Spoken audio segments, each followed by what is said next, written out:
So are you drinking a cup of tea for today's video, Karl? Of course I am, Nisha. Cheers. If there's one thing everybody associates with England, it's a good cup of tea. Which is why I think it's hilarious that one of the most famous fictional Englishmen, James Bond, fucking hates it. To such an extent, in the novels he hails from, he will yell at anybody who tries to serve it to him.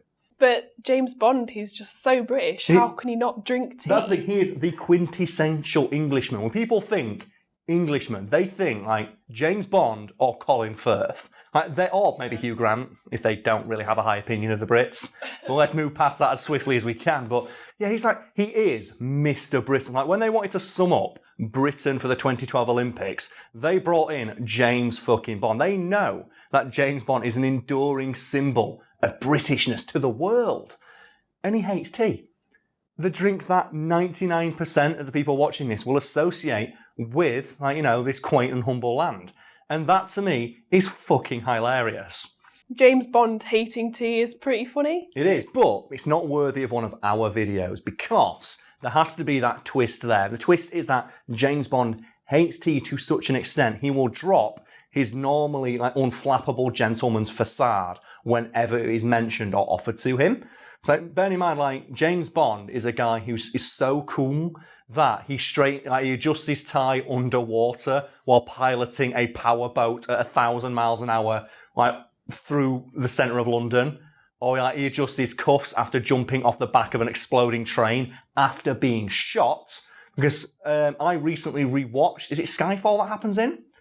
Where he jumps off the back of the train? I think it is. The film that happens, whoever edits this, slow it down. You can actually see there's a bullet wound under James Bond, on his chest about here, meaning he's shot. And his number one concern is, no, I've got to look cool. Got to adjust those cuffs. People might be watching. It's all about the image with him, isn't it? Yeah, that's exactly. He is 100% a character who is defined by his image and just being, like I said, the quintessential Englishman, cool, calm, collected, under any circumstance, and he will drop that like a hot spoon the moment he hears the word or the letter, I should say, T. He fucking hates that shit. So I've never really seen this in any of the films, and I had no idea that he hated tea. So there must be examples somewhere. Not just hates it, Nisha, hates it with a passion. And you're right, it's not really something that's mentioned in the James Bond films. It's mostly a thing limited to the novels. For example, the novel 0-10, Mr. Bond is offered a cup of tea by his personal assistant, to which he aggressively snaps back, "I avoid tea at all costs." Understandably, his personal assistant is a little amused by this, the James Bond, Mr. English himself, turning down a cup of tea. So she says to him, "That's a remarkably un-English thing of you to say, Mr. Bond." And Nisha, what is it that James Bond's known for in his interactions with people, specifically women? Well, I know he's known for his one-liners and being quite suave towards women as well. So you think after hearing this, what does he maybe do? Does he he drops a humorous one-liner, a witty barb, maybe something flirtatious because he might plan on banging his personal assistant later? No, he turns to her and says, "I'd rather drink a cup of mud." Think about that for a moment. The reputation James Bond has is that he's so impossibly cool, and that he's just he always has just the right line for the right situation. An example of which I'm guessing is going to follow this sentence. And he doesn't have anything to say because just the hatred he feels for tea is so overwhelming. He just has to spit at his secretary "No, I'd rather drink a cup of mud." It's just such an un-James Bond thing to say. And it's over tea. And before we move on to other examples of James Bond being an arsehole to people offering him a cup of tea, let's just go back to that idea of him being so good with the ladies, so smooth. And just discuss for a brief moment the best lines uttered by men in movies, because I have one that I think is the winner that cannot be topped, and it is in the film In Time. And the basic plot is it's a high concept film where everybody in that universe has how long they have left to live on their wrist, and time is a currency they spend. And it's very on the nose in the sense that all the poor people literally have a day left, so they're living day to day. And through various shenanigans, Justin Timberlake, he ends up with I think a century, and he goes to the rich part of town. Because obviously, fuck it, I'm rich now. And he goes to the rich part of town, he goes into the fanciest restaurant he finds, and he's wolfing down that fancy meal. And do you remember what the waitress says to him? A waitress comes up to him and says, "You're not from round here, are you?" And he goes, "What makes you say that?" He goes, "It's the way you're eating. you're doing everything so fast. And he just looks at the waitress and goes, not everything. And she's like, oh, it's so good. It's like, oh, Justin Timberlake. That is so fucking smooth. And can you think of any line from any piece of media that tops that? Because I contend that is the greatest chat-up line I have ever fucking seen. Because it's so good. And it's so fast. And the woman almost melts on the spot. It's so fucking good. It's made me think of a film I saw recently. Okay, lay it on me. Speaking of like, well, it's not really a chat-up line, but it's sort of in the scene. It's one of those witty, suave comebacks. It's like, yeah. Have you ever seen the film My Best Friend's Girl? I have not seen the film My Best Friend's Girl. It stars Dane Cook. He's like the main guy in it. Fucking hell. No wonder I've not seen it. But yeah, there's a scene in it where he's with a girl and he's trying to make her feel like he's meant to come across as a dickhead, basically. Okay. Well, he's Dane Cook, so yes, that's understandable. And he's at a wedding and he finds the bride's mum. Obviously, there's a lot more to it, but if I cut to the chase, he finds the bride's mum and he starts talking to her and he stands up in front of her, drops his trousers and goes, "It's not going to suck itself." I thought this was supposed to be the best chat-up line. That's the worst one I've ever heard. That's so bad. That would never work. This is the funniest one. You're a woman saying this. You're gonna get so many men are gonna think that's okay now. No. And to get the taste of that out of everybody's mouth, and no, I will not use another wording, I think there's another one that I absolutely adore from the film Jackass 3. And you probably think, when in Jackass 3 does anyone utter an awesome one-liner? It's when Wee Man goes into the bar and they have the little person, like, riot. When he goes in with, like, a woman pretending to be his girlfriend, and a guy comes up and says, "Who the fuck are you?" And Wee Man goes, "What? What's your problem, buddy?" And he goes, "I'm her boyfriend." And Wee Man turns to him and goes, "That's nice, I'm her man friend," and just gets his beer and drinks it. It's so like, cool. Oh, it's the best line I've ever seen. It's in Jackass 3. And then obviously a riot kicks off and it's hilarious. But, oh man, I just... It's amazing. If I had that level of swag, I could conquer the fucking world. Like, it's unbelievable. So bringing it back to James Bond, I'm sure there's more examples of him being a dick. Yeah, specifically over this tea thing, because he really hates tea, you guys. And it happens, again, in the Goldfinger novel. And it's an almost identical exchange, only this time it's with a young girl working in MI6's canteen. And she offers James Bond a cup of tea, and rather than saying, "I want something else," or, not being a dick, he decides to say, "I don't drink tea, I hate it. It's mud. Moreover, it's the reason for the downfall of the British Empire. Now be a good girl and bring me some coffee." And you're probably thinking, that makes James Bond sound like an arsehole, but wait, it gets a little bit worse, because the novel establishes that this is James Bond's first day working the night shift for the Secret Service. So this is literally the first time he has ever met this person. And the first impression he is happy for this person to have of him is him screaming at them for daring to offer him a cup of tea. And that leads me to think that in those original novels, someone is dipping their balls in James Bond's coffee every other morning, because they only hear about him being a huge arsehole to everyone who offers him anything other than that. You've worked in service, haven't you, Nisha? Have you ever had anyone talk to you like that? Yeah, loads of times. Yeah, it happens all the time. What do you think of that person immediately? My first reaction is to just be really blunt and help them as little as possible. Yeah, you think, as well, in your head you think, you are a penis. Yeah. I do not like you. I will now do everything in my power to interact with you less, and I will do the bare minimum that you ask of me, because you clearly don't deserve the courtesy of, the base level respect and the position I'm in requires me to give you. And it's so bad. It's supposed to be James Bond. This is supposed to be the most handsome, suave, fictional motherfucker ever.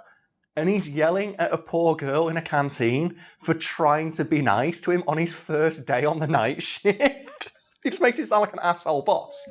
There must be an explanation as to why he acts like this. Yeah, why he's yelling at minimum wage workers to make himself feel like a big man for being offered tea. The author of the novels, Ian Fleming, has explained why Bond hates tea so much. And he says the reason that Bond doesn't drink tea and is so vocal about not drinking it and preferring coffee instead is to establish him as a man of refined tastes.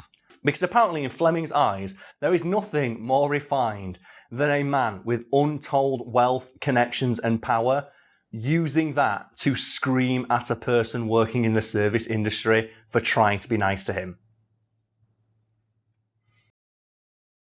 We were originally just going to talk about how we like our tea, but there's not really much to say there. I just have it wet and warm, bit of milk, and you have it, is it milk, 2 sugars? Yeah, milk, 2 sugars. There we go. So instead, let's talk about, inspired by James Bond being an asshole, so as someone working in a canteen, worst customer service story that you've got. Or just one of them. Obviously, you don't need to name any names or, get too angry thinking about it. I don't know names. Well, I've got one where you think about, oddly enough, serving someone coffee. Because I used to work in a fairly high-class establishment, and we did used to get, a lot of, important people in, or people who thought they were important, at least.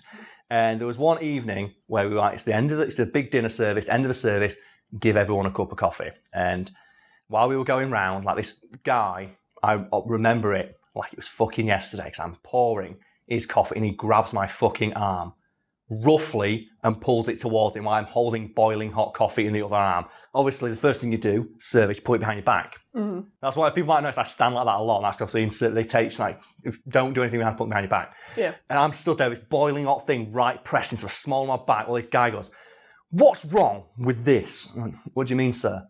"What's wrong with this right here?" And I'm looking at a perfect place setting. It was a bit messy because I was eating his lunch, but I'm not sure what you're asking me, sir. He goes, "What's wrong with this?" And he grabs my hand and he presses it on his coffee mug. "You're supposed to serve hot coffee into a warm cup. Do you know what happens, young man, if you put coffee that's hot into a cup that's cold?" I went, "Well, it cools down." I went, "Yes, it does. And I don't want warm, cold coffee. I want hot coffee. Would you like me to go warm up your coffee cup, sir?" "No, I'd like to warm up everybody's coffee cup. You're ruining our evening." And I'm just looking around at everyone's really nervously shifting their seat. And then his wife just doing this. I'm like, if anyone's ruining everyone's evening, it's fucking you. I collected everyone's coffee cup and I took him over to the espresso machine to leave him on time. I took his cup and I took it to the fucking kitchen and I put it in the oven for a good 5 minutes. And I came out with my waiter's gloves on and I put that shit down right in front of him. Mm. And I poured it and I got the hottest, I was scalding hot water that we used to scrub the fucking floors right in that coffee flask and served it to him. I went, "There you go, sir. Enjoy your coffee." And I just remember, as I walked out looking over my shoulder, that thing that they always do, that really smug look of I sure told him. Went out to reach his coffee cup, put his fingers around it. I was like, "You fucking prick. Get it." Oh, that's amazing. So have you got any that spring to mind for you? Loads. Yeah, okay. I'm trying to think of the best one to tell.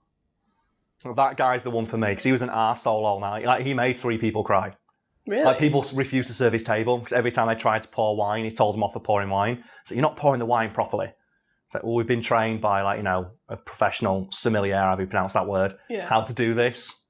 And I'm silver service trained, so I know how to pour a fucking glass of wine. So when he was telling me I'm not doing stuff right, I know I'm doing it right. And I know you are supposed to have a warm coffee cup, but it was sat there on the table. You can't warm up 300 fucking coffee cups beforehand. It's no worse than, just old, sad men on a power trip. Because they know that you've got to stand there and take it. They know that you've got to stand there and be polite as they yell at you. Okay, well, sticking to the theme of old men. Old angry men, yes. Yeah. Because I thought of this story, I was like, should I tell it? Because it is basically one where he made me cry. Well, it's fine though, because you work for here now. It's fine. Yeah. It's fine, yeah. I don't work there anymore, so it's cool. I used to work in retail. Yes. This was probably 3 years ago now. This guy, it was 4:00, came in, wanted to buy something, and he clearly had a few to drink. Yeah, 4:00 in the afternoon, hero. So obviously, living his best life. I was serving him, and he kept mumbling, and I couldn't really understand what he was saying, and I was just like, "Sorry, I don't know what you said. I don't know what you mean."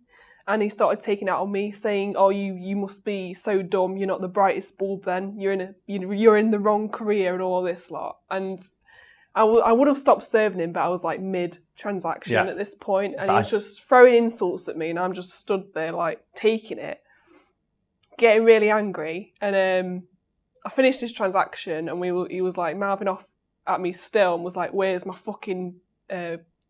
He said, "Where's my fucking 5p bag?" So I just got a carry bag and just threw it at him. And I was just I got really upset, because it's just one of them situations where you just have to take it. But working in retail, folks, it sucks. Yeah. But one of the other funny stories that makes me laugh is this woman, this woman, she wanted to return some trousers. Okay. Always a good sign. Yeah. So she had the receipt and everything. And I was scanning it on the till and it wasn't working. And I was just like, why is the receipt not working? And it turns out it had expired. She bought these trousers like a year ago, even though the returns is like 30 days. Yeah. So I explained that to her and I says, I can't return these because it's expired. And she was getting all miserable and huffy and stuff. So I asked the manager and she said, oh, we'll just do it as a nice gesture, but you have to put it through without a receipt. Mm-hmm. And obviously when I put it through without receipt, it comes back at a different price because you have to just scan the item in. Yeah. And it will come back it came through as like sale price rather than what she paid. Because she wanted to swap it for another pair of trousers, which A year later. A year later. So the ones she brought back came back at like £15 and the ones she wanted were 25. So she'd have to pay the difference. And she didn't want to do that. So she was saying how we were incapable and wasting her time. Like, we're literally going out of our way to help you because you're wasting my valuable time. She's so valuable and so in demand. It takes me a year to return a pair of trousers. So she ended up just taking the ones she came in with. She didn't want to pay like £10 extra.